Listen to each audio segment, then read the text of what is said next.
Hope you're all doing well on this fine Saturday, whatever time it may be for you. For me, it's morning. Got a nice cup of coffee here. And I'm ready to hang out with y'all. Hope you are all well. We got a ton of folks in the chat already. That's what I like to see. I like it when I can barely keep up. Got Lindsay from BC, William from Philly, Jim from Georgia, Lewis from Indiana, Betsy from Tennessee, Kenneth from California with the smoke and the fires. I'm sorry that you are in harm's way. I hope harm does not find you. And stay safe to anyone who's battling the fires these days. Steve from Alabama, Ursanas from Ontario, Afa from Norway, good to have you here. Dan from Riverside, California, good to see you, Dan. Sheldon from Minnesota. Jim's got a question. When you play, what do you think about syncopation, or are you just doing what feels good? Great question. Edward from California. Alex from England, Mando Pirate, good to have you here. Uncle Bobby, James, Ursanos, Alan, amazing. Great to have you all here. Hope you're doing well. That first tune was Swallowtail Jig, a classic Irish tune. Kind of piratey. I know Mando Pirate's always looking for piratey sounding tunes. That one kind of sounds piratey to me. So if you don't know that one, jump on it. Let's see. So yeah, the way these work, if you're new here and you haven't been here before, let me know in the chat. Just say hello. Meet all of the fine regulars that we have here. 'Tis a jolly crew. Yeah, and the way these work is it's just an hour Q&A. No question too simple, no question too advanced. It's all wide open. I'm happy to play tunes as long as I know how they go or can remember how they go. And they're not copyrighted or anything like that. And we already have some questions rolling in. So Jim said, when you play, do you think about syncopation, or are you just doing what feels good? Great question. I tend to just do what feels good, and I love syncopation, so I do syncopation. Yeah, I don't tend to think about it all that much. Sometimes I just kind of let my hands go for a walk and see where they end up. And then if I kind of stumble across something, I might say, hey, that was cool. I'll see if I can keep that moving. And kind of expound on that idea.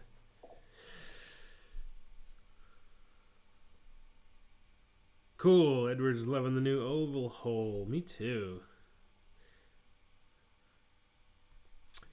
Yeah, it's very different from the old Gibson. They're both cool. That said, I probably will sell the Gibson, as sad as I am, because I've had that for years. But if anybody's looking for an old Gibson, let me know.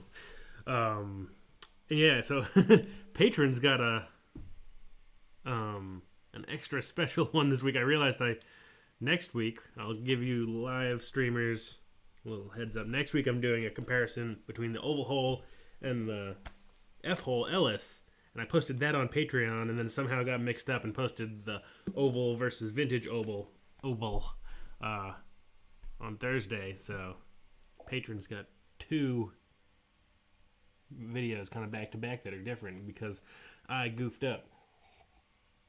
Had kind of an exciting week because for the third time in a year, a tree fell on or near our house and property. And the first one was the worst. It crushed our car, but only visually. But it did total our car visually. But it still runs fine, which is nice. And insurance helped out. And then it also broke some rafters in the roof of the house we were renting. And then I went a month ago. Went up to Northwest Washington and stayed in a cabin that a tree fell on the roof of that house, and I had to move cabins in the middle of the woods in the rain in the night. And then earlier this week, I woke up in the morning and there was a power line down in our driveway. And I was like, what's going on? And a big dead branch had fallen out of the tree across the road, and it was actually just the phone line, but it hit the phone line and then ripped our fiber internet line kind of off the house and broke it, so I was without internet for a good chunk of this week.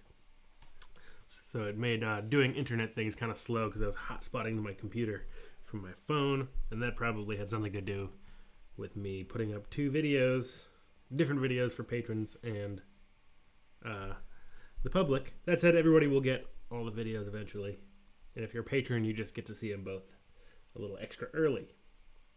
And shout out to all the patrons that are here. Anyway, the internet is fixed. I thought it was like Wednesday when it happened, and I called them and was like, the internet's broken, like the line is bad. They said, okay, great, we'll come fix it next Tuesday. And I was like, okay, a week without internet, there goes the live stream. But then somebody showed up yesterday, fixed it up, we're good to go. All right, back at it. Robert from Plymouth, good to have you. Jane.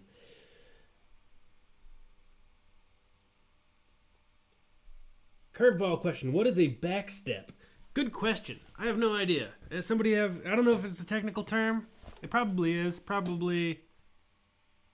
I've heard some people talk about a backstep as being like kind of related to like a little like crooked phrase, but or like also maybe sometimes like a syncopation. But I am because Clinch Mountain backstep, for example, is a little crooked and it's got that little syncopation. So hard to say. I don't know the technical term. But maybe it is a little crooked moment. I've heard people talk about it that way, but I've never like heard people discuss what it is technically enough to feel confident in my own answer. Maybe somebody in the chat knows. Can you play Irish Washerwoman slightly slower? Sure. Oh, that's a good question. How does this tune go?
There's a little bit of whatever that tune is, Irish Washerwoman. Yeah, so a lot of that you appear to trot with it or something, a rhythm I'm trying to get. It's probably really nailing the pick direction, having that down, up, down, down, up, down, down, because that tune has a lot of string crosses, and if your pick direction is out of sorts, then it's going to be really hard to really because it really is coming every three. So if you're going down, up, down, up, down, up, down, up, down, up, down, up, it's that up is not going to work out with all those string crosses. So you really got to have down, up, down, down, up, down, down, up, down, down, up, down, down, up, down, down, up, down, down, up, down, down, up, down, down, up, down. That down, up, down pattern is going to be the thing, and then adding a little swing into your playing to once that comes in, just to really emphasize those downbeats. Ursanos says, been waking up with some pain in the forearm, couldn't figure it out, and then realized the muscles for the fingers are in the forearm. Yeah, it's all connected. When you stretch everything all the way into your back and your core, and don't do too much to develop any sort of repetitive stress injuries or anything like that. Joe says, don't sell it. It's a keepsake for your children. In some ways I agree, but also if I ever have children, they're gonna have plenty of instruments to have as keepsakes. So, Rick, good to have you here. Steve says, do you still recommend the Kentucky for a good place to look, or getting into mandolin for guitar players? Yeah, Kentucky KM150 is great. The Eastman 305 is great. They've both gone. I remember when I first started recommending them, they were like $300 with a gig bag and a pick and some books and stuff. Now they're like $500, so it's hard to find these, you know, the instruments in that same range. But you can find them. Keep an eye on Craigslist if like the Eastman 305 or the Kentucky KM150 is feeling a little out of your budget and new. Keep an eye on Craigslist, and they often pop up there a lot cheaper.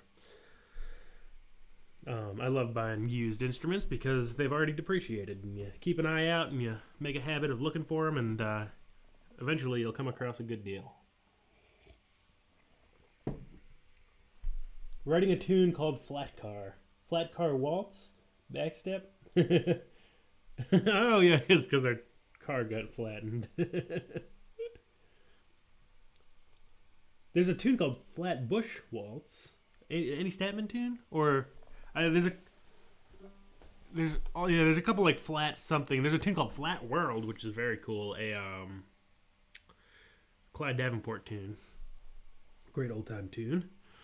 There's Flatbush Waltz, I think, or Flatbush Waltz, and then there's an Andy Statman album called like Flat Bush, or I can't remember. There's a lot of those things rolling around in my head that I can't ever straighten out.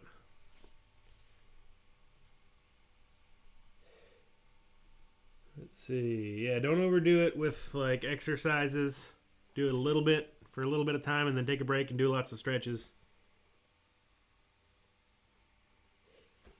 All right, James has been working on Green's Hans Jaspers Polska that you played a few weeks ago. That's like one of my favorite tunes of all time. Maybe I'll play that one again. How is your knowledge of shanties? Could you play Wellerman? Oh, I wish I could do Wellerman. I don't know. A jig coffee. I don't know a coffee. I don't know coffee. If that's a tune, I don't know. I don't know that one. But hey, Andy, good to have you here. Welcome, welcome. Glad it's a nice day in Minnesota. Rocky Raccoon.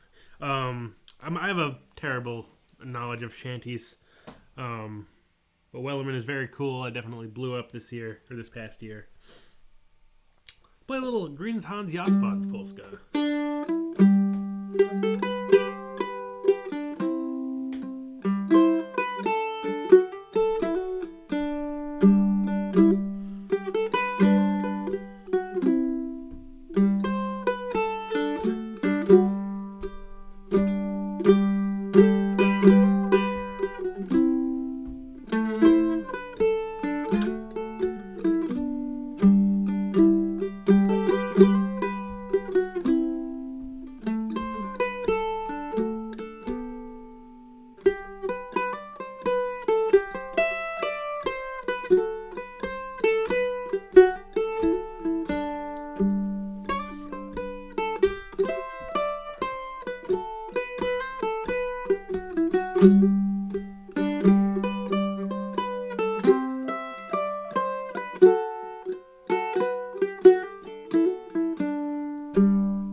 Grins Hans Jaspods Polska. I love the name of that tune. Check out Andy Cutting playing that on the button accordion if you haven't already. He also calls it CEG, like all together as one. It's, you can either find it as Grins Hans Jaspods Polska or CEG, kind of all smashed together. He does a great version of it. That's where I learned it. Hey, Denise, good to have you here. Better late than never. Not even that late. Still caught us in the first quarter, or close to the first quarter anyway. At the commercial break. Some ideas for the Kesh Jig. I don't even know how Kesh Jig goes. How does Kesh Jig go? I can look it up and get it started. See what happens here. Kesh. MandoLessons. Using my own website to cheat. How does this tune go? Whoop-a-doo-doo-doo-doo.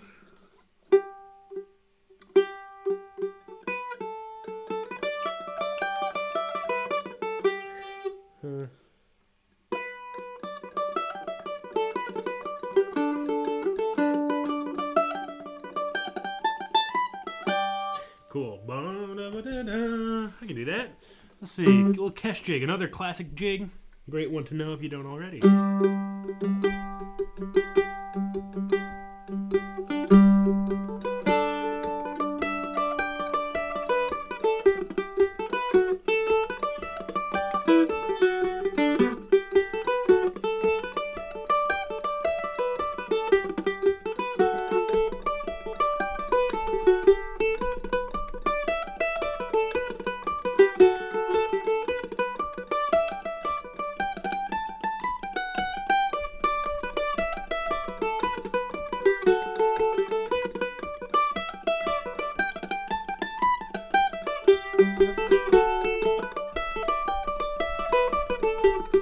Play it down an octave.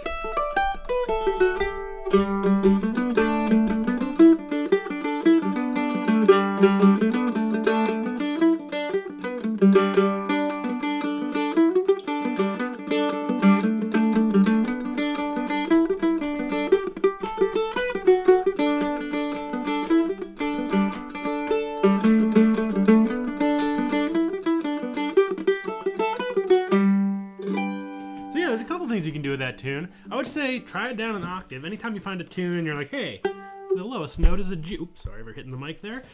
The lowest note is the G on the D string. That means you can play the whole tune down an octave.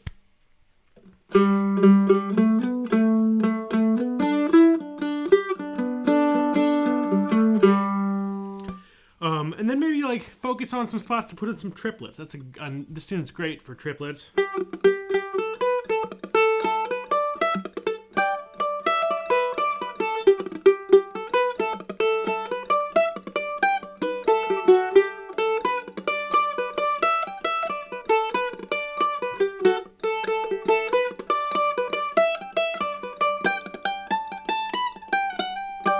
And maybe like a double stop here and there.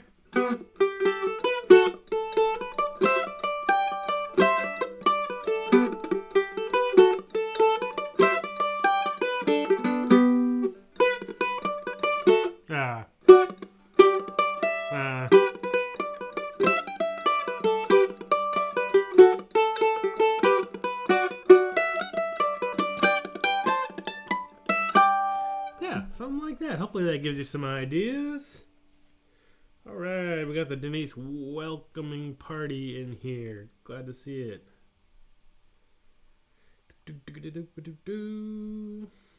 Anybody have a stretch goal for 2021? How are you doing on it? You mean like a mandolin stretch goal? I don't know what a stretch goal is, but whatever it is, I hope you have one if it's a good thing. Hey, Raghav, good to have you here. Joe, thank you so much for the super chat. Says I'd invite you to SoCal, but I don't need any trees falling on my house. Yeah, careful where you have me, because apparently things like to fall on me. James says, I'm thinking of employing my Swedish friends to help with pronunciation when I finally get around to learning some Swedish tunes. Yeah, definitely. I probably could use that as well. Ooh, marches. From march suggestions. I love, I mean, it can be a little, marches can mean many different things, depending on sort of like the style of music, but in terms of like kind of marchy, like kind of contra dance tunes, you've got like Jamie Allen.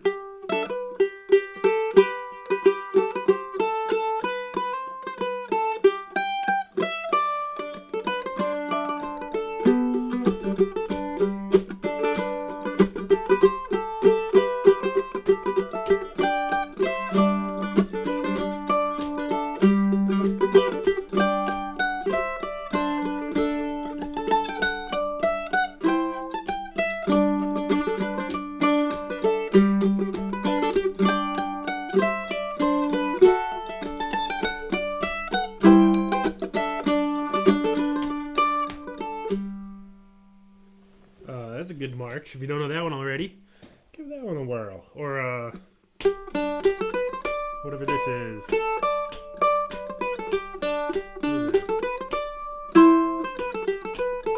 Huntsman's Chorus.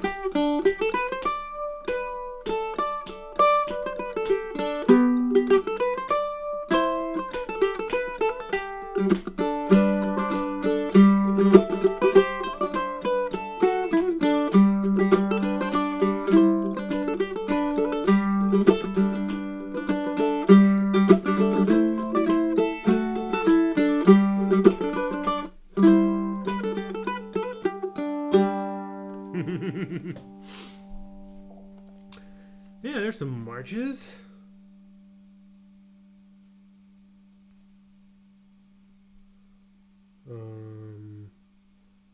Hello from England, Robert. First time here. Welcome. Thanks for joining us. Yeah, dropped octave on a cash jig is super fun. And try to drop the octave. Some tunes, even if they go like a little bit below that G, you can kind of fake it. If there's like one spot that hits like an F sharp or an E, you can just kind of mess with it a little and try a bunch of tunes down the octave, and you'll find out some work and some don't. But it's great practice all the same. Alan says, I bought an Eastman A-style octave mandolin. Those are great. I've owned a couple of those in the past. A couple weeks ago, wondering the best way to hold it when sitting. So with longer scale instruments, I don't really have anything in here right now. But I think the biggest thing is having a strap on the instrument, because that will, anything with like a longer scale, the neck's going to kind of want to go that way all the more. So having a strap on the instrument, maybe having it kind of sit in your lap a little bit more. Like my mandolin sits floating, but it's a very small instrument. With like a guitar or an octave mandolin, it can be nice to have it actually sitting in your lap. Making sure there's a strap to kind of counteract some of that neck dive a little bit. And just figure out, like, you know, your hand's going to be more way out here. So you got to figure out, like, okay, got to rethink all of my kind of, if I'm coming from mandolin, like my shoulder gets to be nice and neutral here and the hand's here. But then, you know, how are you going to get your hand out further? Maybe the instrument can't tip up quite as much. So your hand goes out, but your shoulder stays neutral. You kind of have to rethink some of those technical aspects. But I would say a strap is really going to help figure out a nice, comfortable position in your lap. Or maybe it'll work just to, you know, have it float like a mandolin. But it definitely, you know, anytime you go to a different instrument or a different shaped instrument, it takes a little bit of adjustment with the sort of technique side of things, for sure. But have fun with that octave. Octave mandolins are extremely fun.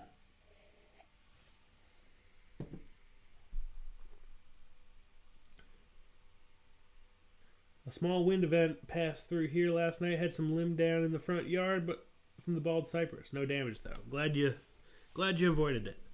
The most complicated melody you know, and as fast as you can. Oh boy. I would say, like, the only thing I don't really play that much complicated music at this point. It would be something like Sam Bush's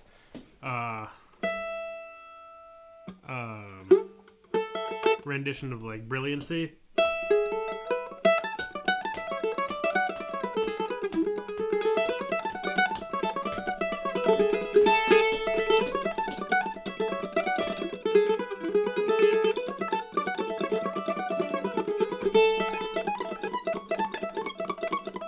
That's not comfortable, but that's as fast as I can go anyway. As fast as I can do it comfortably.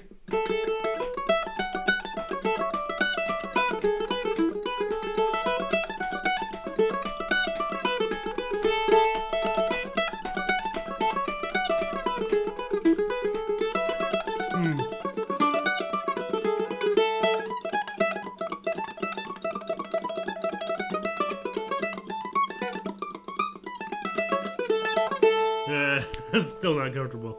It's tricky. I mean, that's a good thing to think about. Like it makes me feel very out of control. So like thinking, like putting all of those, you know, you're asking for like the most complicated and the hardest aspect of everything, and that's something definitely to try. Like anything you can do to figure out like how and when your technique falls apart, it's gonna be super helpful. So like, you know, what falls apart when you play a really complicated tune? Maybe it's like the left and right hand coordination. And then what falls apart when you play really fast? For me, right arm just locks up. My left arm is not the problem in that, but it's more like the right arm. I just kind of like lock up all the way through my right arm. So I don't really tend to play much faster than like 120, 130 beats per minute. And then what locks up when you try to do everything at once? So everybody should try that and just kind of use it as a little learning moment.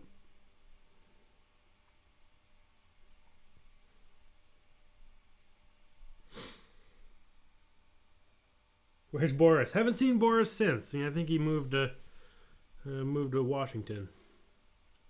He was tired of paying income tax or whatever it is they don't pay in Washington.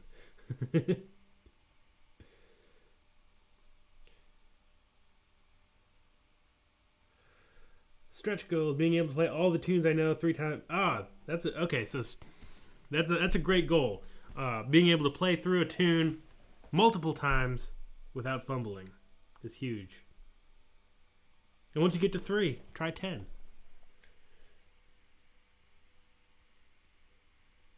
Yeah, Raghav, ask any question you want. What's been tricky? You said I've been playing 4 to 5 months, but haven't progressed much.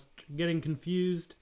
Can I guide you? Yeah, I mean, if you haven't seen my website already, check out MandoLessons.com. There's a whole beginner series. Same thing, it's all on YouTube as well, so you can just search this YouTube channel. I would say go through the beginner series if you haven't already. If you have, then just start listening to some of the tunes that I teach by ear, and pick them up as you go along. And if you hear a tune, you're like, oh, I like the sound of that tune, learn that one. If a tune doesn't really speak to you, don't worry about learning it. And just try to maximize, or whatever it is you like to do for fun, like on the instrument. As long as you're having fun, you'll progress. I think the trick is, or it can be tricky when you have, like, you feel like you should be learning scales or should be able to do a certain thing, but it's not something that you're actually going to use to create real music, and it's more of just like a technical exercise. That can be frustrating and confusing. But if you can kind of concentrate on what's going to help you play music on your own and with other people, that's going to be the big thing.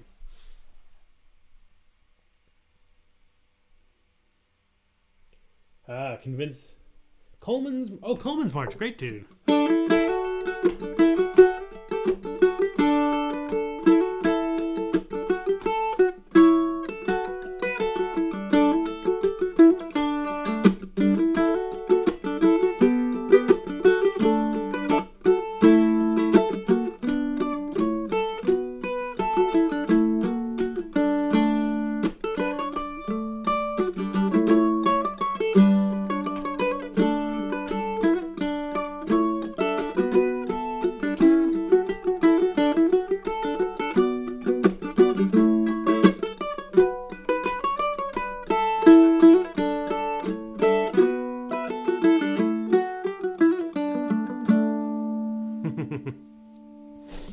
great tune. One of my favorite marches.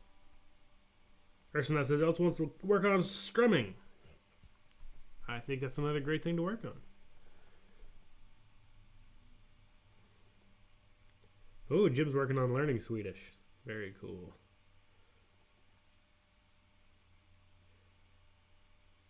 Kevin says, I have tab for brilliancy. It's a nice decoration in my tune book. Yeah, that's, I mean, it's a very fireworksy tune. I think if, like, that said, I think, you know, it's something that I would, if I taught it on my website, I would list it as, like, an advanced tune. But if it's a tune that, like, you're really, any tune that you're really drawn to and, like, obsessed by, just work on it at, like, insanely slow speeds. Like when I learned that tune, I wasn't a very good mandolin player, but I just learned it. I looked at the tab and was playing it like,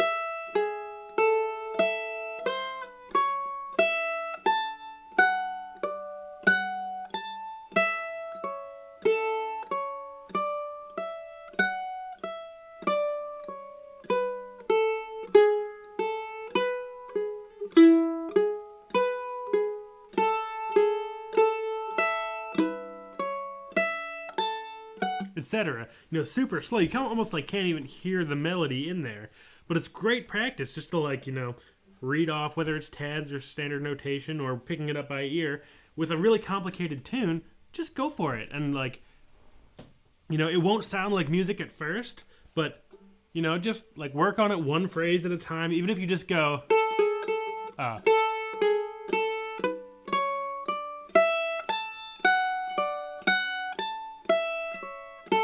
and then start over.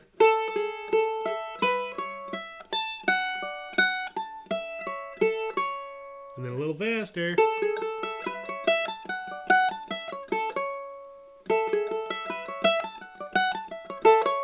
And the next phrase.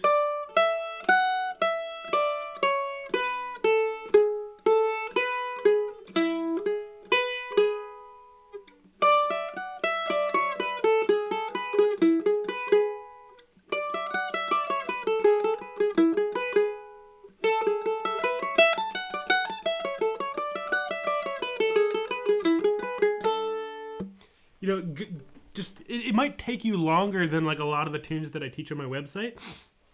But even if you're learning it from sheet music, just use that same process of like phrase by phrase, find a phrase that makes sense to you and that you can get all the way through, and then just loop it a bunch. And I don't think brilliancy is like way out there. You know, it gets weird in the B part.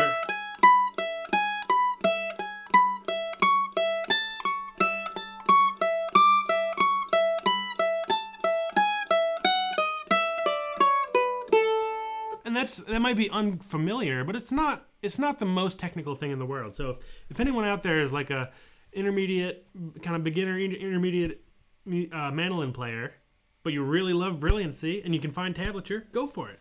You know, I think you can grab more of it than you think if you just keep at it.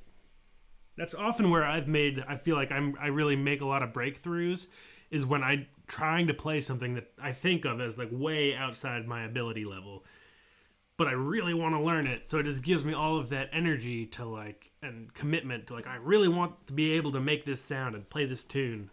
And just, that gives me a reason to practice versus being like, yeah, I've heard this tune, doesn't really do it for me, but I guess I should know it. I'm much less likely to actually want to learn to play that tune.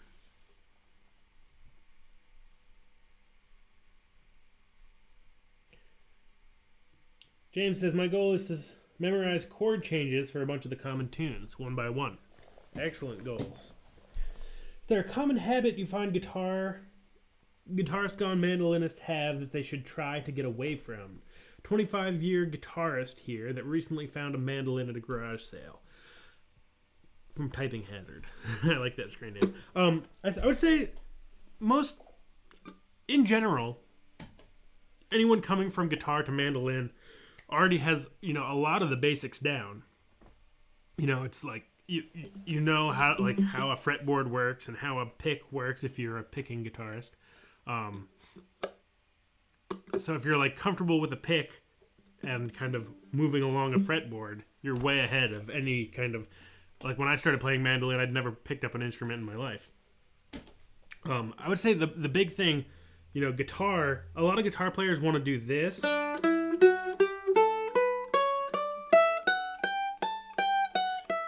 kind of guitar fingering of one finger per fret. And then guitarists will be like, oh, the strings are so close together. Or sorry, the frets are so close together. But really, with mandolin, it's 2 frets per finger. So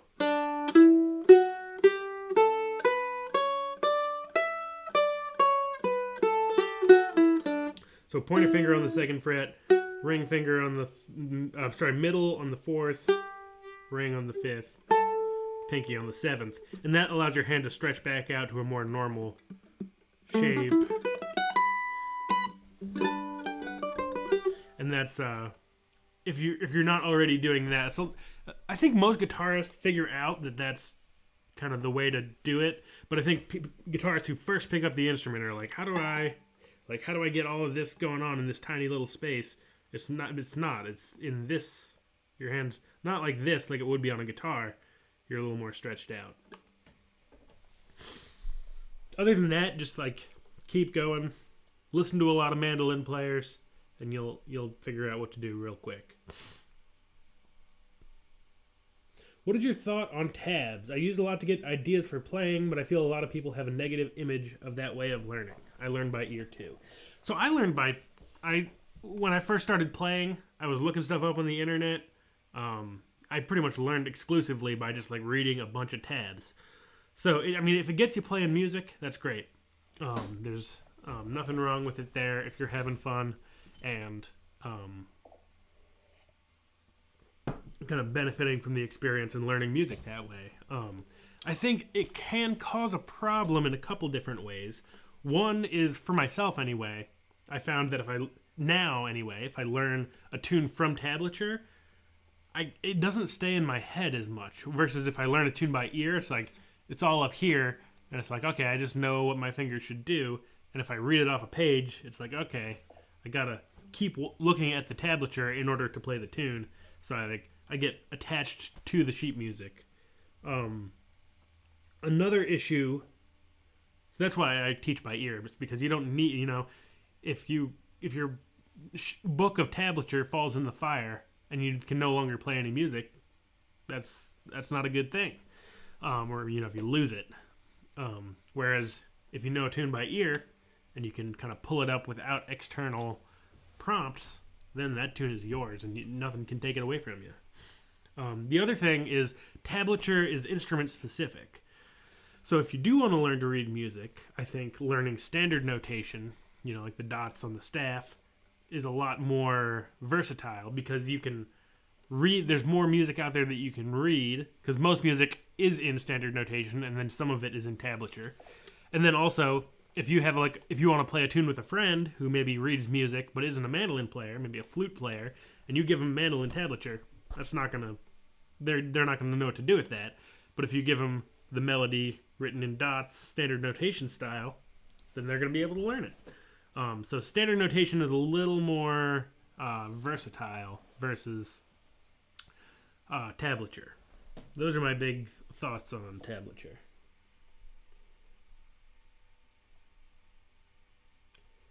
Hey Keith, good to have you here. Better late than never.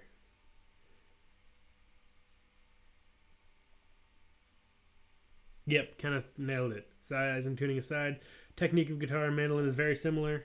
You have to learn the new positions, fingerings, etc. Totally agree. This is what I did with the tune Magic Foot by Russ Barenberg. Great mandolin tune that really helped me understand cross picking. Awesome, yeah. Nice, slow and steady wins the mandolin race. JM Fingerstyle says, I think fingerstyle guitarists, been one around 50 years, think in terms of chord shapes and finding the melodies within the chord shapes. Yeah, I do the same thing, even on mandolin, especially with all the kind of double stoppy stuff that I do.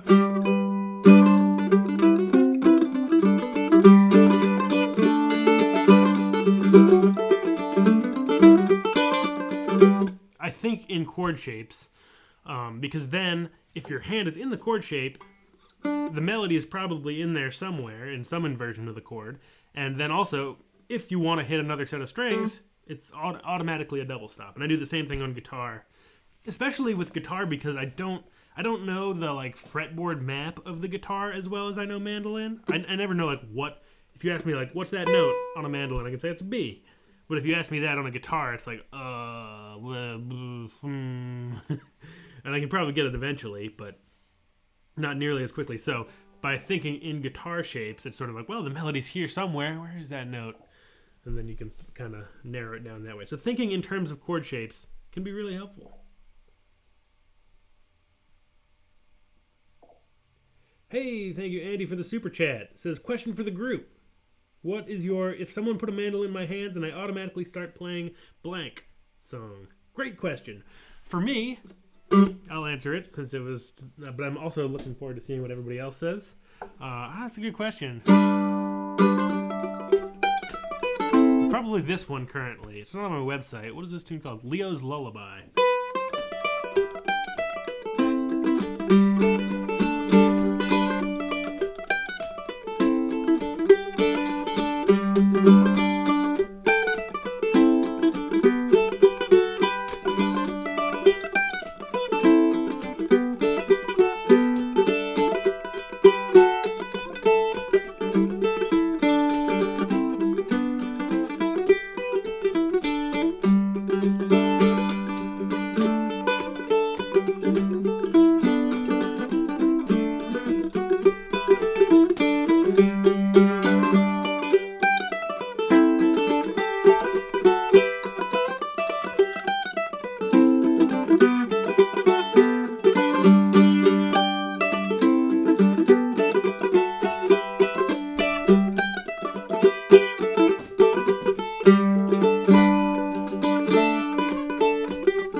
It's a modern composed tune. I don't know who wrote it in the old time tradition.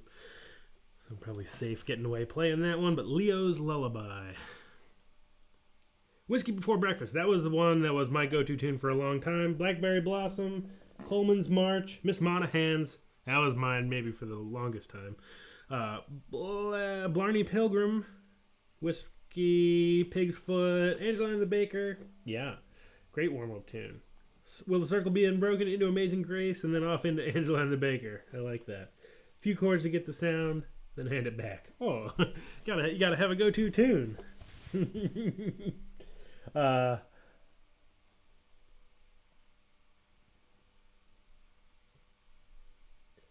Joe says, find it interesting how the mandolin and violin fingering fits the treble clef standard notation, open strings onto spaces, odd fingers on the line. Oh, I've never really thought about that. I'll have to look that. I think I know what you mean, and I'll have to look at that next time I'm thinking about standard notation.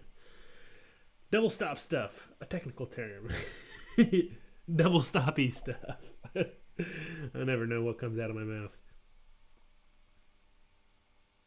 Yeah, mandolin definitely it can be easier to learn than guitar by ear. Yeah, there's something about it.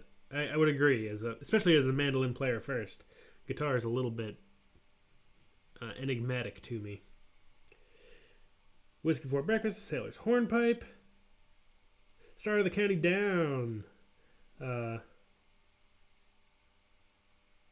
Salt Creek, great tune. Cherokee Shuffle, also great.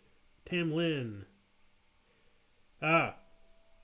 Yeah, so there's a couple Discord channels. If anyone here likes Discord, which I do, Mandolin Pirate runs a Discord channel. I posted it as if you go to like the community tab on my MandoLessons YouTube channel. I'm also going to put it on the website at some point. But last week when I said like no live stream, I also posted a link to Mando Pirate's Discord channel if you want to hang out with a bunch of these live streamers on Discord. Check it out. It's a great way to chat with other folks. There's also another one called what is it? All Things Mandolin, maybe. And I'll post a link to that one as well. Both are super fun time. Whiskey Before Breakfast caused me so much trouble learning. Yeah, that's a notey tune. It's a popular one, but it's definitely a little notey. Catharsis, classic. St. Anne's Reel. Still working on the B section. Someday hope to play as fast as Baron. Fanny Power with double stops. I can never remember how that tune goes, but I know it's beautiful. All right, let's see. 25% easier.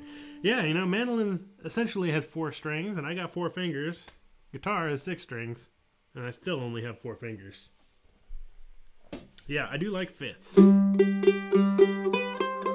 think I've all caught up with the chat here.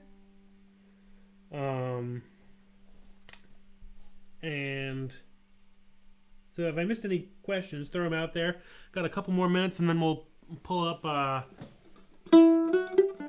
whatever this tune is. Swallowtail Jig. And jam along on that one for a little bit.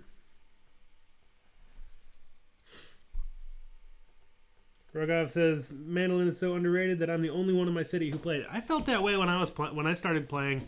I was in the U.S., but still I was in a small town, and I didn't know anybody that played mandolin, and I learned a lot from the internet. So I'm glad you also have the internet to... There's a lot of good music out there, and I bet there are folks who play mandolin, or at least another instrument that you can play it with in your city.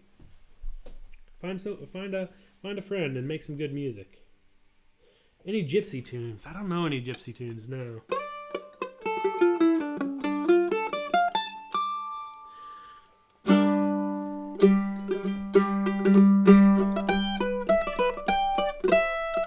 This is another one of my go-to tunes.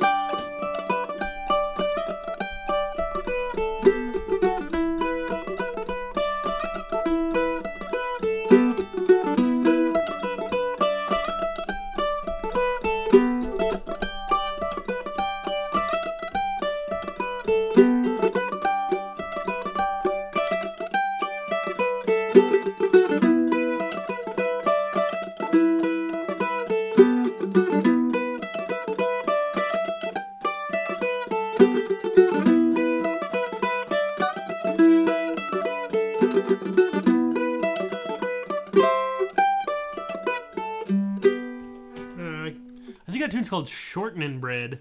It's not very related to any other shortening bread I know. I learned that from the Iron Leg Boys. Great old time band. I think West Virginia? Can't remember where they're from. But if you look up the Iron Leg Boys, a bunch of really cool tunes on their album.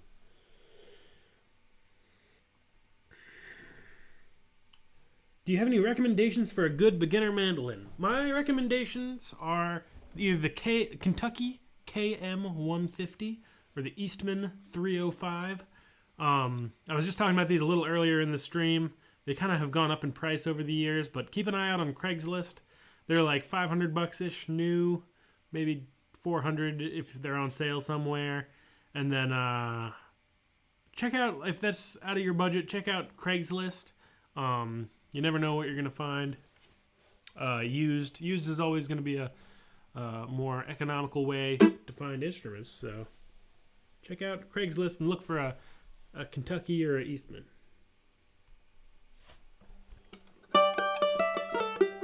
And then also, you know, that's only because those are what I've found.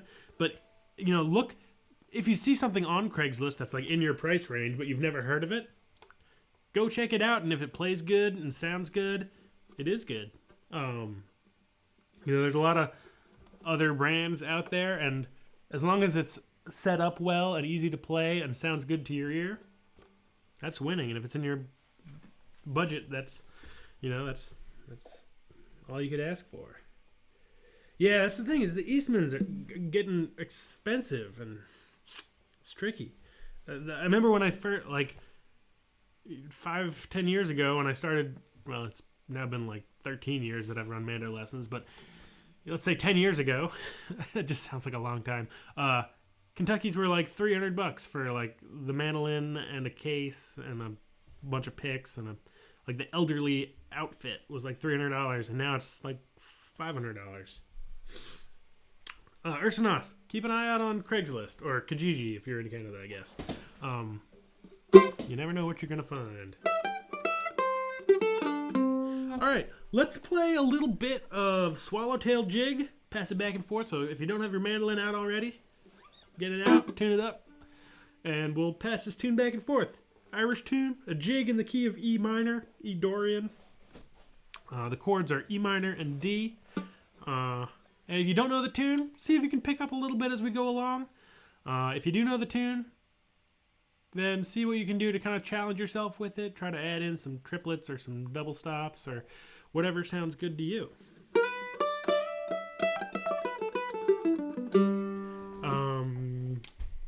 So yeah, I'll play the melody. You back me up with some chords, and then I'll switch to chords, and you play melody. And we'll have a good time. 1, 2, 3, 4.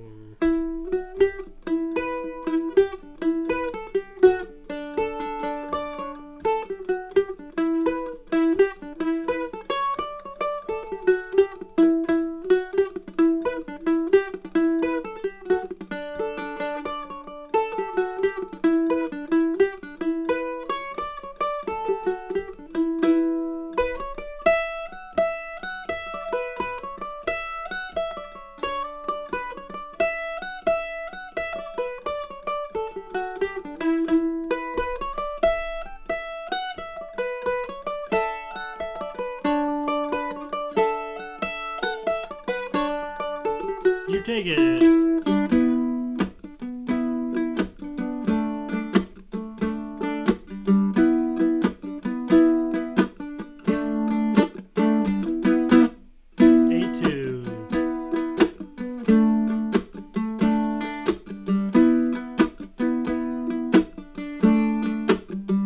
B.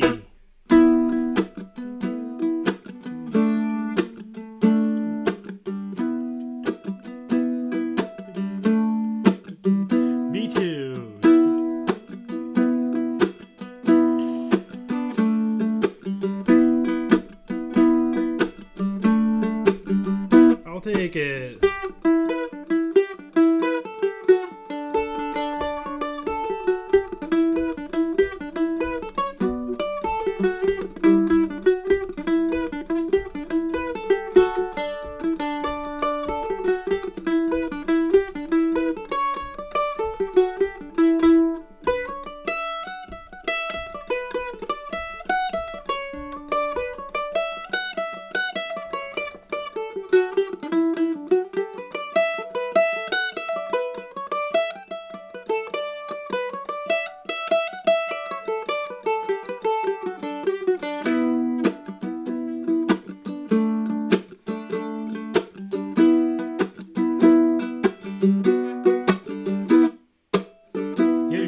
B minor like Bluebird's talking about.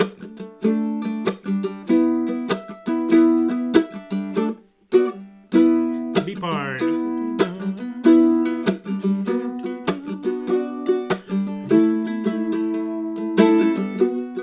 Maybe a little A major is fun too.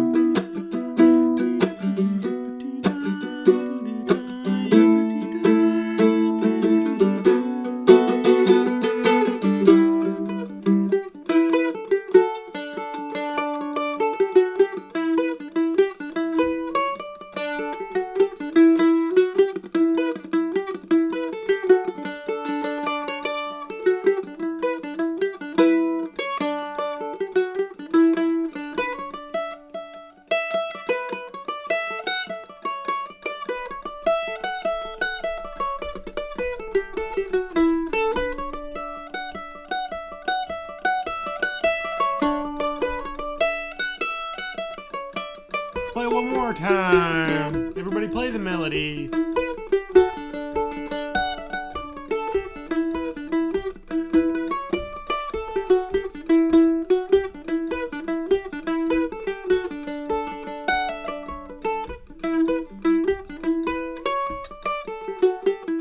B part.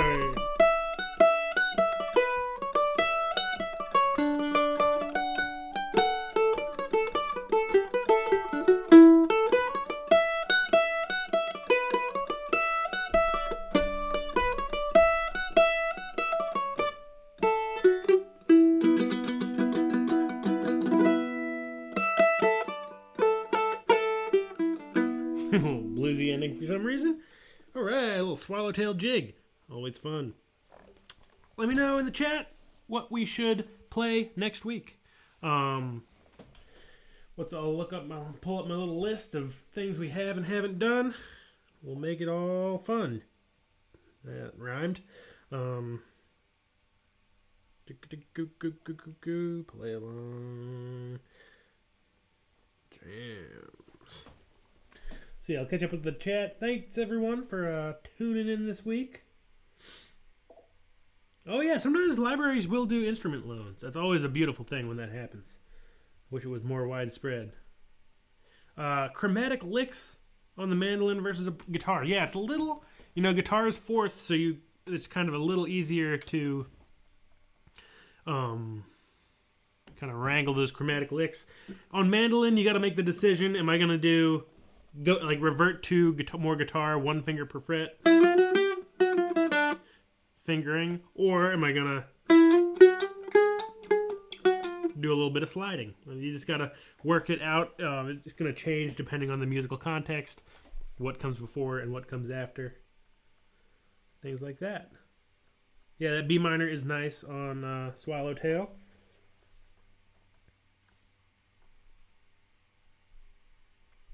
Hey, Jim's got a hard to beat offer there. That's what I like to see. Amazing, Jim. Mando Pirate makes fantastic progress on the mandolin, then join the live stream and feel woefully inadequate. Oh no, you got this. You can do it. It's everybody's always working a little. Everybody's always improving a little bit. June Apple for next week. Or Stillhouse-Cider. Let me see. June Apple's a great idea. We haven't done June Apple. Alright. Who's that? James nailed it with June Apple.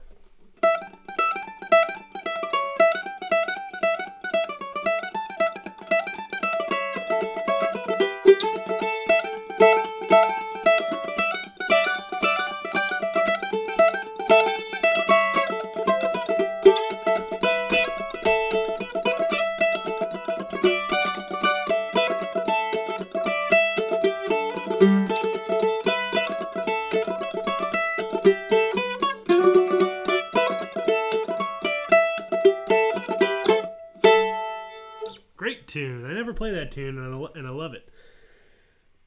Oh, lots of other great suggestions. We'll get to those in future weeks, though. Thank you all so much for tuning in. Thank you, everyone, for the super chats and however you choose to support. Greatly appreciated, whether it's just watching or the PayPal links or the Patreon. A bunch of patrons in the chat.